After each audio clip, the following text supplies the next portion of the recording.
अस्सलाम वालेकुम दोस्तों, मैं हूँ आपके साथ आयशा। तो दोस्तों, कल से लेकर अब तक जितने मीम और जितने वीडियो नीतीश कुमार को लेकर सोशल मीडिया पर फ्लोट कर रहे हैं, शायद उतने मीम किसी और के लिए भी बने हों। अब सवाल ये पैदा होता है कि क्या नीतीश और चंद्रबाबू नायडू मोदी के साथ ही रहेंगे या फिर 16 और 12 सीट लाने वाले ये नेता राहुल गांधी के साथ चले जाएंगे। आज मैं आपको ये बताऊंगी कि क्यों इन दोनों नेताओं के समर्थन के बावजूद भी हो सकता है कि मोदी इस बार प्रधानमंत्री ना बने और देश को राहुल गांधी के रूप में एक नया प्रधानमंत्री मिल सकता है। और इसकी एक खास वजह है और वो वजह इस खबर में छुपी है। आज सुबह ही ये खबर आई है कि नीतीश जिस एयरलाइंस की फ़्लाइट से दिल्ली पहुंच रहे हैं, उसी फ्लाइट से तेजस्वी यादव भी दिल्ली पहुंच रहे हैं। और हैरान करने की बात यह है कि एयरपोर्ट पर नीतीश को लेने के लिए इंडिया गठबंधन की कार खड़ी है। खैर, इस खबर के बारे में तफसील से मैं आपको बताऊंगी, लेकिन आज मैं आपको सबसे पहले कुछ और दिखाना चाहती हूँ। और मैं ये चाहती हूँ कि आप इस लिस्ट को देखें और इस लिस्ट में जो भी नाम है उन्हें याद कर लें, ताकि आने वाले वक्त में जब भी मुसलमानों पर जुल्म हो या फिर ज़्यादती हो तो आप सोशल मीडिया पर इन मुस्लिम सांसदों को टैग करें और उनसे ये पूछें कि हमने आपको संसद में भेजा है और इसलिए भेजा है ताकि आप हमारी आवाज़ उठा सकें, ना कि तिजोरियां भर सकें। तो कल जब चुनावों का रिजल्ट आया तो उन चुनावों में 26 मुस्लिम सांसद चुने गए। जिस लिस्ट को आप देख रहे हैं ये ख़ास तौर पर मैंने आपके लिए तैयार की है। इस लिस्ट में उन सभी 26 मुस्लिम सांसदों के नाम हैं जो आने वाले वक्त में संसद में आपकी आवाज़ उठाएंगे। संसद में पहुंचने वाले मुस्लिम सांसदों में 6 सांसद उत्तर प्रदेश से हैं, जो समाजवादी पार्टी और कांग्रेस के चुनाव चिन्ह पर जीतकर संसद में पहुंचे हैं। इसके अलावा पश्चिम बंगाल से भी इतने ही सांसद यानी 6 मुस्लिम सांसद संसद में पहुंचे हैं और ये सभी ममता बनर्जी की पार्टी से हैं। मुझे उम्मीद है कि आने वाले वक्त में जब भी केंद्र सरकार CAA या फिर NRC के लागू करने या फिर UCC जैसे कानून को लाने की बात करेगी तो ये मुस्लिम सांसद सबसे पहले विरोध करेंगे और किसी भी कीमत पर केंद्र सरकार के इन कानूनों को नहीं लाने देंगे। इसके अलावा जम्मू कश्मीर और केरल से भी 3 मुस्लिम सांसद संसद में पहुंचेंगे। जिस अज़म को लेकर वहां के मुख्यमंत्री हेमंत बिस्वा शर्मा ने सबसे ज़्यादा जहर उगला, उस असम की धरती से भी 2 मुस्लिम सांसद रकीबुल हसन और हाफिज़ रशीद साहब संसद में पहुंचे हैं। खैर, तेलंगाना, बिहार, लद्दाख, लक्षद्वीप, तमिलनाडु और कर्नाटक से भी एक सांसद इस बार जीते हैं और संसद में मुसलमानों के हक की आवाज़ उठाएंगे।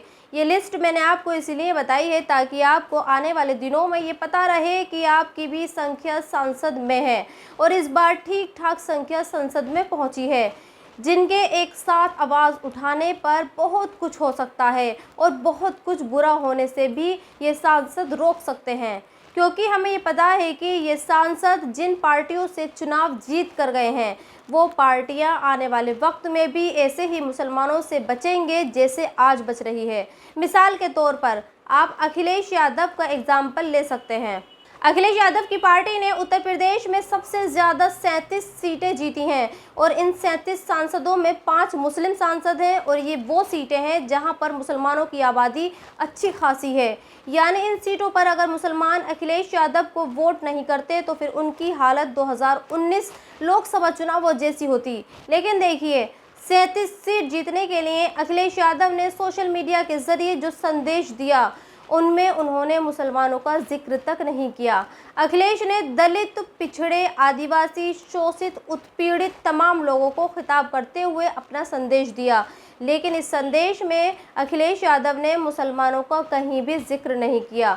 हाँ, उन्हें एक जगह अल्पसंख्यक ज़रूर लिखा, क्योंकि अखिलेश ये अच्छी तरह से जानते हैं कि अगर उन्होंने मुसलमानों का नाम ले लिया तो फिर उन पर भी उनके पिता की तरह मुल्ला होने का टैग लग सकता है।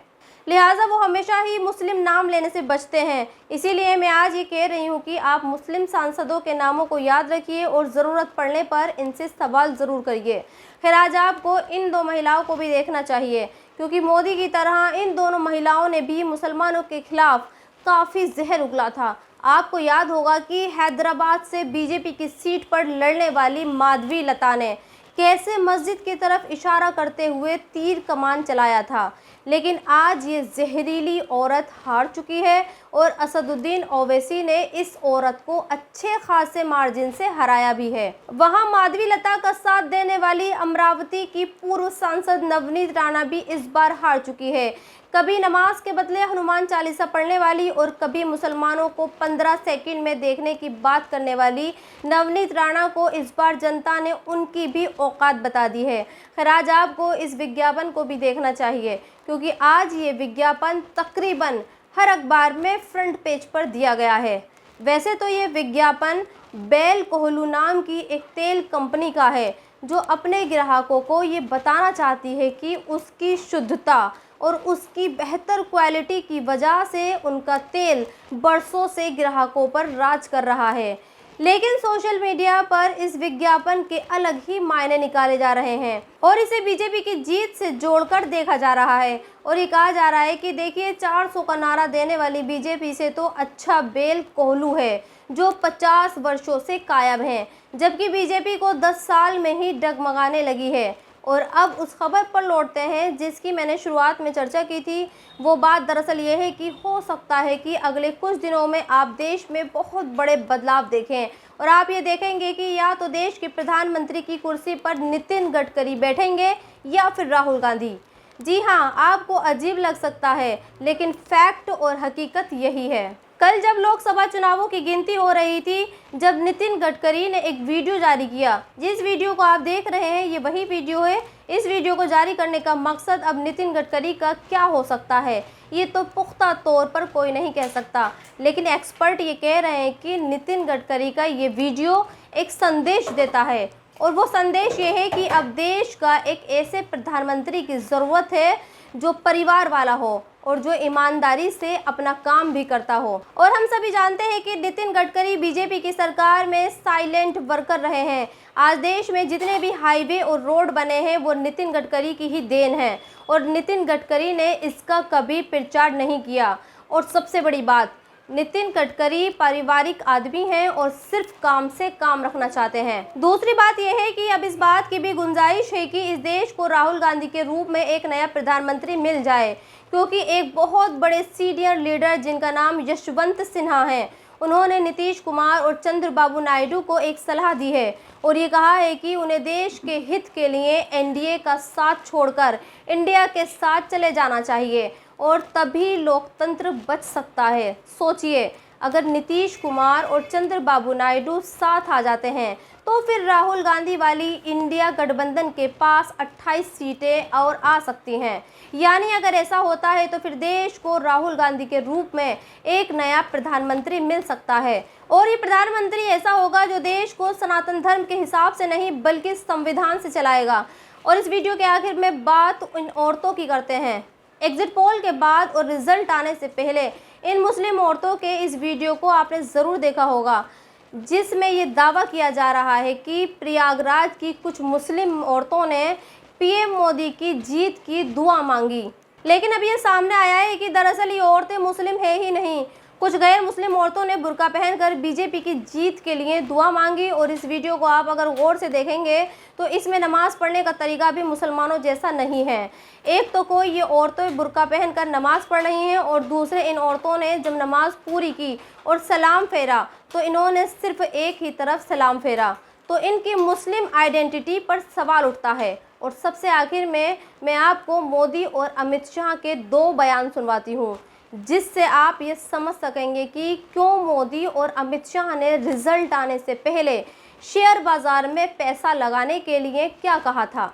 तो 6 जून के पहले आप बाय कर लेना, 4 जून के पहले वो शूट अप करेगा। 4 जून जैसा आपने कहा, जिस दिन चुनाव का नतीजा आएगा, आप उस हफ्ते भर में देखना कि यानी भारत का स्टॉक मार्केट के लिए उसके सारे जो उनके प्रोग्रामिंग के जो प्रोग्रामिंग वाले सारे उनके थक जाएंगे। तो 6 जून के पहले आप बाय कर लेना, 4 जून के पहले वो शूट अप करेगा।